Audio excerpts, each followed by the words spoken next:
3, 2, 1. Open the justice.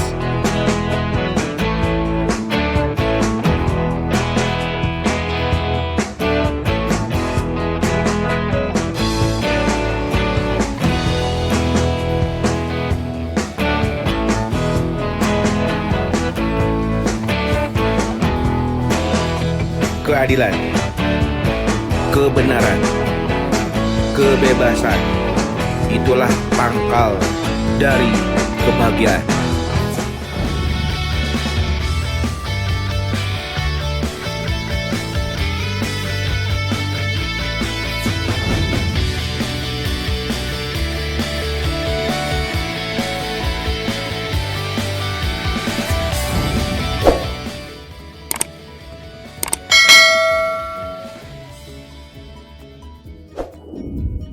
Apalagi kan di masa pandemi ini seharusnya pihak leasing itu ngasih suatu kebijakan Kang, gitu. Kecuali nih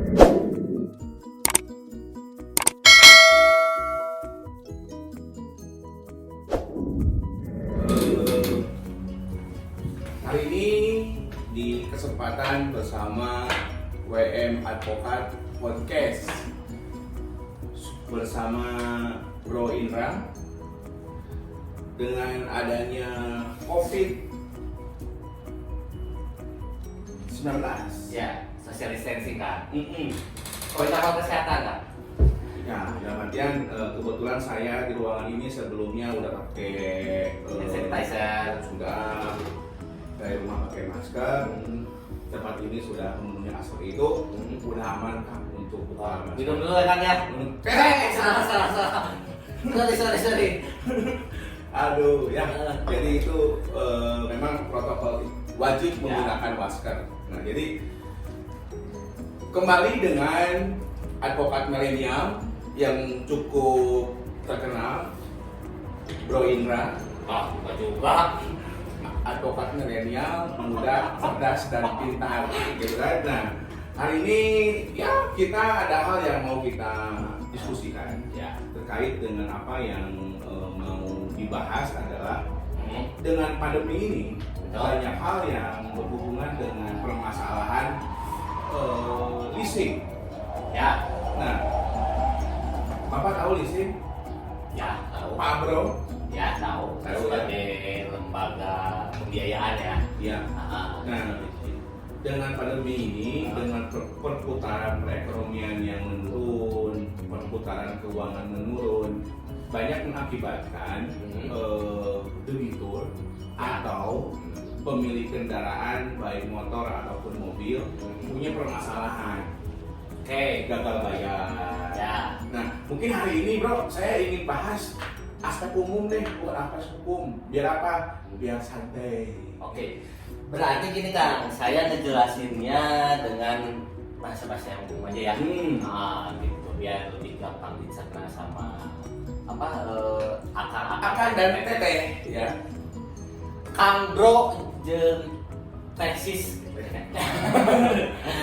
Siap. Oke, sok gimana Kang? Oke, nah dengan gagal bayar, Oke. dengan kita punya cindera janji, Ya. akhirnya banyak yang terjadi. Unit kendaraan yang gagal bayar ini ditarik oleh leasing. Wah, kasihan banget tuh Kang. Kasihan banget. Nah, itu yang mau kita bahas. Apakah debt collector boleh mengambil langsung unit baik di rumah atau di dalam perjalanan di jalan gitu kan? Oh ya. Yang saya berbicara saya pandang dulu kan, kalau misalnya zaman pandemi ini kan kasihannya banyak juga kan. Saya juga pernah melihat ada yang ngobrol ke saya, dia tidak sanggup bayar, tapi juga dia sebagai pedagang keliling itu kan jualan bakso pakai motor, terus tiba-tiba ada mata elang datang gitu kan, diambil kayak gitu. Kalau kata saya hal-hal seperti itu sih di saat pandemi ini yang semua orang untuk buat cari uang buat makan gitu kan akan menimbulkan dampak negatif ya, terutama dampak kekerasan kan. Dampak sifat-sifat anarkis dari orang-orang itu takutnya tersulut Kang. Jadi seharusnya sepertinya sih kita sebagai masyarakat yang awam harus juga tahu sebelum akan melakukan pengambilan kendaraan bermotor di leasing, kita harus tahu tentang pandangan-pandangan hukumnya gitu Pak. Soalnya gini, saya tidak sepakat dan tidak setuju sih sebetulnya, dan saya juga pernah mendengar nih ada semacam putusan MK ya yang bahwa untuk pengambilan kendaraan bermotor secara sepihak itu kan tidak boleh ya Kang ya. Kalau itu kan seharusnya sih intinya sih harusnya ada putusan pengadilan gitu kan di dalam eksekusi kendaraan bermotor oleh pihak leasing itu. Nah mungkin kalau misalnya untuk dari saya secara pandangan umum nih, kalau saya mendapati kedapatan misalnya saya pakai motor leasing terus di tengah jalan ada debt collector, paling yang pertama saya kan menanyakan tentang keabsahan. Pertama gini, saya menanyakan ada nggak surat kuasanya gitu kan. Akan abang-abang debt collector, mohon maaf ya, bukan menyudutkan salah satu pihak gitu kan. Mereka yang ditunjuk untuk mengeksekusi motor itu apakah membawa dokumen-dokumen, misalnya perjanjian fidusianya dan surat kuasa dan sebagainya. Apakah itu dalam suatu klausul perjanjiannya itu sudah dijelaskan tidak gitu kan, bahwa dalam perjanjiannya itu ada semacam klausul jika terjadinya cedera janji, saya sebagai debitor berhak untuk sukarela menyerahkan kendaraan bermotor. Kalau begitu berarti ya sudah sepatutnya kita harus menyerahkan secara sukarela kan. Soalnya kan di situ kan tercatat perjanjian seperti itu, kecuali tidak ada hal seperti itu, klausul seperti itu yang memang itu harus berdasarkan putusan pengadilan. Tapi saya juga mengimbau pada masyarakat sih sebetulnya jangan mudah tergiur bahwa ada seperti kredit motor murah dan sebagainya. Biasanya masyarakat itu tergiur seperti itu kan. Dengan uang 500.000 terus bisa mau motor lah Kak Imah. Asalnya itu kan tanpa melihat isi perjanjian itu ternyata memberatkan ke Imah bawa ke rumah. Nah, bawa ke rumah, sorry, orang Sunda gitu. Banyak masyarakat yang seperti itu. Udah kan boga duit 400.000 geus di DP-an ku urang. Isu kan menang motor tah di sana Mio atau misalnya Honda Beat gitu kan ya. Tapi dia tidak melihat dampak ke belakangnya gitu kan, bahwa orangnya berat lah gitu kan. Daripada segala gitunya kita kan menjaga-jaga jangan sampai kita juga bersinggungan dengan permasalahan hukum kan. Oke. Jadi ketika kita mau membeli sebuah unit kendaraan, yang harus jelas adalah mempelajari akadnya, betul, atau mempelajari fidusianya, betul. Oke, akan sis. Jadi kesimpulannya adalah permasalahan di leasing itu harus dimulai dari kita sendiri. Ya. Bagaimana kita mengedukasi diri kita, betul, mempelajari terkait dengan fakta dan data. Ya. Kalau kita mau leasing kendaraan, harus pelajari dulu isinya seperti apa. Ya. Kalaupun kita gagal bayar, ya, sampai kita nggak mampu mencicilnya, kalaupun ada debt collector, ingat apa isi akadnya. Nah, kalau di dalam fidusianya itu bahwa kalau gagal bayar harus dengan keputusan pengadilan, berarti kita punya kekuatan untuk mempertahankan. Ya, betul. Tapi harus ada satu catatan juga kan, yang namanya kita sudah mengambil suatu barang itu kan kewajiban kita kan. Yang namanya hutang itu adalah hutang lah, perlu dibayar intinya gitunya. Cuman hutang ada hutang. Ya, gitu kan, ada hutang dan kumaha itu perlu dibayar kan gitu kan. Cuma kita ya sebagai kita kan kalau berbicara masalah umum sebagai manusia gitu kan, ketika kita ingin mengambil suatu keputusan, maka kita harus berani untuk mempertanggungjawabkan hal itu. Itu sih intinya. Jadi yang jelas adalah yang namanya kita kredit kendaraan yang namanya gagal bayar harus dimaksimalkan berusaha sampai terjadi pembayaran. Jangan sampai gagal bayar. Betul. Yang saya tanyakan adalah jika gagal bayar, saya dicegat debt collector tengah jalan atau datang ke rumah, debt collector mau ngambil unit, nah itu bagaimana langkah-langkahnya? Lamun misalnya kia pertanyaan nomor 2 lah yang kan saya dijawab. Lamun datang ke rumah Kang, datang ke rumah saya sebagai orang awam. Iya. Saya tidak berbicara masalah pandangan hukum, itu nanti adalah sesinya gitu kan. Pertama, kurang mah ieu kan apa majikan mah pangadamalkeun cik kopi. Sekarang kopi na hayu urang ieu aya tamu. Iya, urang kopi bareng gitu kan. Makan bareng nyemil, bari ngobrol. Bari ngobrol. Kita ini aja ceritakan kendala kita, gitu kan. Apalagi kan di masa pandemi ini seharusnya pihak leasing itu ngasih suatu kebijakan Kang, gitu.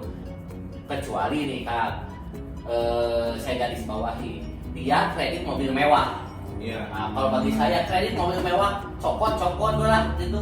Tapi kalau misalnya motor, kita lihat motornya dipakai usaha, dagang bakso keliling gitu-gitu. Mun saya sebagai debt collector kan, tega tuh. Terusnya nyaman, kamu tengah jalan, cepat motornya, gerobak pasornya disimpan. Wanita buat, orang mau wanita buat kan? Nah, jadi gerobak pasornya disimpan tengah jalan, motornya dicokot. Itu mah yang sarakeun berarti. Nama piomongan. Berarti untuk abang-abang debt collector yang kita cintai, bagaimana dengan kondisi pandemi ini sama-sama mencari jalan keluar yang terbaik. Eta karek, cocok. Nah, kebetulan Mr. Indra mau datang ke sini Bisa sekitar mau nyampe. Bisa Mr. Indra mah? Iya Mr. Indra. Oh iya. Mr. Indra mau datang yang namanya Mr. Dila. Oh gitu. Siap. Sesama Mister kan. Tapi akang mah kan mau sebut Mister. Oh iya. Jadi kita panggilkan nanti Kang Dila atau Mr. Dila yang akan membantu menyampaikan terkait dengan aspek-aspek hukumnya. Oh, bagus kan? Nah, sebelum saya sambil menunggu Kang Dila, Mr. Dila, satu pertanyaan terakhir. Boleh. Saya gagal bayar. Oke. Motor. Terus saya digadikeun. Beunang. Teu meunang atuh Kang. Hah? Geus nyaho perjanjian oge kan jeung urang kecuali naon jeung pihak leasing, jeung pihak penjamin pihak leasingnya. Kita datang secara bersama-sama untuk melakukan overcredit. Iya, kesepakatan dulu. Secara sepihak betul, nggak boleh tuh Pak. Boleh. Namun terkait dengan saya lakukan gadekan, berarti ada resiko hukumnya. Ya aya. Eta mah urang bahas. Ngagelakeun siap. Eta mah urang bahas jeung Mr. Dila Siap. yang kita bahas terkait dengan aspek-aspek hukum, bagaimana langkah-langkah kita apabila gagal bayar atau cedera janji, gagal bayar angsuran tetap bayar. Poin dari Kang Indra adalah pelajari dulu semua aspek surat menyuratnya, akadnya. Kalau akadnya jelas, kalaupun mau melakukan tindakan-tindakan yang berhubungan dengan mempertahankan kendaraan, jangan sampai melawan hukum. Satu lagi Kang, kemampuan diri kita juga untuk mengambil suatu kendaraan gitu, motor kan, kemampuan kita harus ukur kemampuan. Entah lebih orang kayak ngelising motor X-Max tapi kemampuannya mendabit gitu kan, diomongin kayak di jalanan kan. Jadi lamun kurang kemampuannya mah kemampuannya mendabit ya guys, mendabit kan atau sok kayak ngegayaan Ninja ZX 250 cc 4 silinder bos. Gitu nya. Dan hidup lain ku gaya, urang mah ku naon sih? Kebutuhannya, barangnya itu berguna jam dari kan.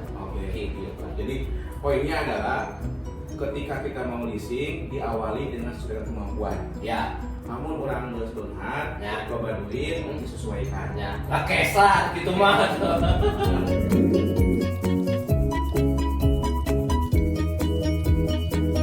Assalamualaikum warahmatullahi wabarakatuh. Perkenalkan, nama saya Indra. Profesi saya sebagai lawyer ataupun advokat. Mohon maaf ya, di kala pandemi gini saya pakai masker soalnya protokol kesehatan.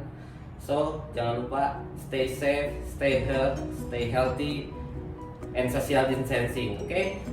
Jangan lupa like, subscribe Indra 03. Beri komen di bawah ini biar saya tampak lebih keren.